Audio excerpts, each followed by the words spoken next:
ठीक हो अब गया। आ जाइए जनाब, जिस तरफ आप बुखारी साहब, जी शहबाज शरीफ साहब ने कल जो मुझे हल्कों का पता था दौरा किया है, मुझे पता था जो शरारत आपने करनी है, मैं तैयार था उसके लिए ज़हनी तौर पे।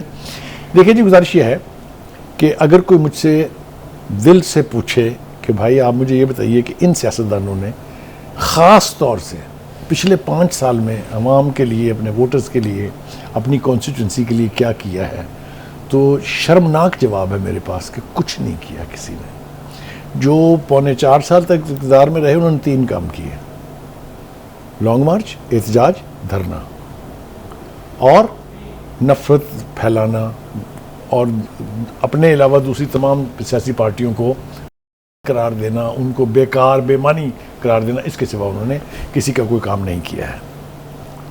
लेकिन 16 महीने में भी कुछ नहीं हुआ। हम बहुत नाइंसाफ़ी करेंगे, वो विल बी वेरी अनफेयर अगर हम ये कहेंगे जी 3.25 साल में तो कुछ नहीं हुआ था, 16 महीने ने कमाल कर दी इन्होंने। ग्रास रूट लेवल पर वर्कर का, वोटर का कोई काम नहीं हुआ। तो ये भी तो कहा जा रहा है ना कि ये पंजाब में तो गवर्नमेंट नहीं थी इनकी, पीएमएलएन की गवर्नमेंट नहीं थी, देखिए जवाब बहुत फेडरल में थी, जवाब बहुत है। हम नाम ले ही नहीं रहे, हम तो ये कह रहे हैं कि जो भी बरसर इक़्तिदार था उसने अपने हल्के में अपने वोटर का कोई काम नहीं किया। Is that fair? अच्छा, अब उसका मुजाहरा जो है वो हमने कल देखा।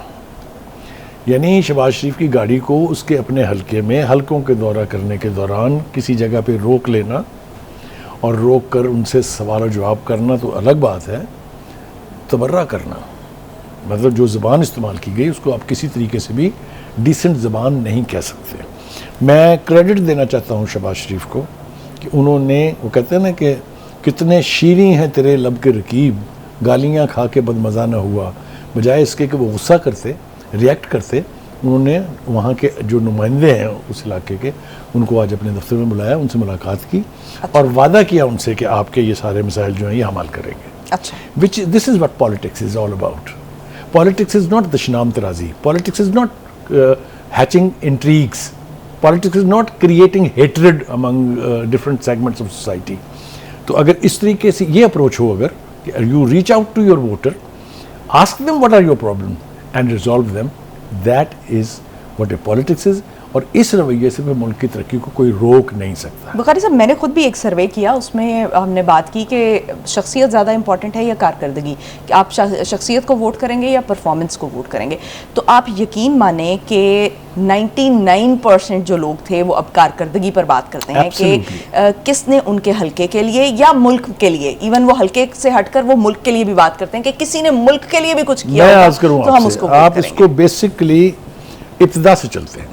लोकल बॉडी इलेक्शंस, वो उसका बुनियादी मकसद ये है कि जो इख्तियार है उसको ग्रास रूट लेवल तक पहुंचाएं और छोटे पैमाने पर, छोटी सतह के ऊपर लोगों को नुमाइंदगी का हक मिले। फिर है असेंबलीज, ताकि वो स्ट्रेंथन हो। फिर है प्रोविंशियल असेंबलीज। पहले उसमें लोकल बॉडीज हैं, उसमें नाज़म तक पहुंचते हैं आप, फिर उसमें प्रोविंशियल असेंबलीज और फिर नेशनल असेंबली एंड सेनेट है। ये नर्सरीज हैं, ये एकेडमीज़ हैं जहाँ पॉलिटिशियंस पॉलिश होते हैं। लेकिन बुनियादी ऑब्जेक्टिव सबका यही होता है, उन्होंने इसीलिए उनको इलेक्ट करके भेजा होता है कि आपने वहाँ जाके ना सिर्फ ये कि हमारी नुमाइंदगी करनी है बल्कि हमारे मसाइल हल करने हैं। That is what is democracy all for. इसीलिए उसको कहते हैं ना, democracy is by the people for the people. तो कहने का मतलब ये है कि ये जो कल का रिफ्लेक्शन है जिसका हम जिक्र कर रहे हैं, इस तरह के सवाल बहुत अभी उठेंगे जब इलेक्शन कैंपेन के अंदर ये जाएंगे, कॉर्नर मीटिंग्स में, पब्लिक रैलीज में, तो ये सवाल अभी उठने हैं। They should have the guts to face it. उन्होंने कहना है कि सुनो जी साढ़े वास्ते बुखारी साहब, ये तो एक खुश आइंद बात है कि लोग अब सवाल करने लगे हैं, और जिस तरह से करके रिस्पॉन्ड किया है शहबाज शरीफ साहब ने, अगर आइंदा आने वाले दिनों में भी इस तरह से रिस्पॉन्ड करेंगे तो क्या इलेक्शन में ये अपना वो जो वोटर है जिसको ये अपने आप कह लें कि पिछले 4-5 साल में ना पूछने के बायस वो नाराज हो चुका है, क्या उसको रिवाइव कर लेंगे? ये देखिए, 2 चांसेस हैं। एक तो ये कि रवैया ठीक है जैसा कि हमने पहले कहा, और दूसरी बात यह है कि हम हमेशा से कहते हैं we believe, party Nawaz Sharif की है, वोटर नवाज शरीफ का है, फॉलोअर्स और वर्कर्स नवाज शरीफ के हैं, लिहाजा ये लिटमस टेस्ट नवाज शरीफ का तो है ही कि वो वापस आ रहे हैं और क़यादत करेंगे, उनके वोट बैंक का भी है। तो vote bank respond to him when he is here. तो ये भी एक टेस्ट होने जा रहा है विच आई एम श्योर कि इसके लिए वो ज़हनी तौर पर भी तैयार होंगे, उनके पास उनके सवालात के जवाब भी होंगे। थोड़ी सी बात हम कर लेते हैं। नैयर बुखारी साहब जो हैं उनको इलेक्शन के ऊपर डाउट है, वो समझते हैं कि इनको मनूवर किया जा रहा है और वो कहते हैं कि मनमर्जी किसी की हम चलने नहीं देंगे। तो ये मनमर्जी किसकी? ठीक है, अगर मनमर्जी चलती होती, पहले भी आपके खिलाफ फौजी हुकूमतें भी रही हैं, तो सिंध में आपकी मोनोपोली नहीं होती। और अभी भी आपको ये एहसास होना चाहिए कि कोई शख्स अपनी मनमर्जी नहीं कर रहा, सियासी लीडर तो कोई नहीं कर रहे। पावर दैट भी वो तब भी यही थी जब आप पिछले 15 साल से 20 साल से वहाँ इक़्तिदार में हैं। तो इसलिए इनकी बात छोड़ दीजिए। एहसन इकबाल साहब जनाब वही बोले हैं, वो कहते हैं कि जी एस्टेब्लिशमेंट जो है उसने अब ऐलान कर दिया हुआ है कि we are apolitical. Muslim League Noon की जो चीफ ऑर्गेनाइजर हैं पार्टी की मरियम नवाज, उन्होंने एक मुशावरती इजलास था अक़लियती विंग का, उसमें उन्होंने कुछ अहम स्टेटमेंट्स दी हैं। उन्होंने 21 अक्टूबर को जो नवाज शरीफ की वापसी है उस पर यह भी कहा है कि खुशहाली वापस आ रही है, महंगाई की भी बात की है कि महंगाई में कमी आएगी, फिर अच्छे दिनों के आने की भी बात की है, और साथ ही ये भी कहा है कि अब सियासी इख्तिलाफात भुलाकर मुल्क को की तरक्की पर फोकस करना है। बुखारी साहब, मरियम नवाज की जो सियासत है वो हमेशा मुजाहमती सियासत रही है और मरियम नवाज क्राउड पुलर भी इसी अपने एक मखसूस अंदाज की वजह से रही हैं, और जो एक पार्टी का एक धड़ा है वो जो मुफाहमती धड़ा है, आप कह लें कि वो उनसे इस बात पर नाला भी रहता है। तो क्या आज की ये जो स्टेटमेंट है, इससे क्या ये समझा जाए कि मरियम नवाज जो है वो अपने एक मखसूस अंदाज से, मखसूस स्टाइल से हट रही हैं? जब प्रिंट मीडिया जो है वो अपने अरूज पर था तो गलियों, सड़कों और चौराहों में एक आवाज़ आया करती थी, आज का ताज़ा अखबार, आज का ताज़ा अखबार। ये जो बात मरीम नवाज साहिबा कर रही हैं, ये आज का उनका ताज़ा बयानिया है PMLN का, जो अब कभी घंटों और कभी दिनों के एतबार से बदलता रहता है। इसलिए कि जब शहबाज शरीफ सब जहाज़ में नहीं बैठे थे तो बयानिया ये था कि जनरलों और जनरल्स का इस्तिसाब होना चाहिए।